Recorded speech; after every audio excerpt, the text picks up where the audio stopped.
Hello, welcome back guys to Spotter channels here. Today in this video I'm gonna show you a tutorial how to make image generation in a Google Gemini on iPhone. But before it, I have you guys click subscribe and the bells button to support the channel. And so now without any further ado, let's get started to the video. Well guys, first thing first that you have to do, of course, you just have to make sure that your phone is already connected to the internet. Here I use my Wi-Fi, you guys. And after, just go ahead to this Gemini application. I'm gonna open it and tap on it.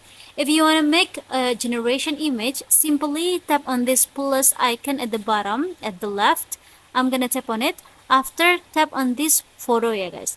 And you can also choose the photo or the video by your files or the camera right here, as you can use for the real life. Here I'm gonna open it for the photos, and it will go ahead to this gallery or the photos page on your phone, yeah guys. And after, you just have to choose the photos or the videos that you wanna make it as a generation. Here I'm gonna make it this one. I'm gonna tap on the photo. After, tap on this add button at the top right. Now you just have to description for the photo that you wanna make as a generation, yeah guys.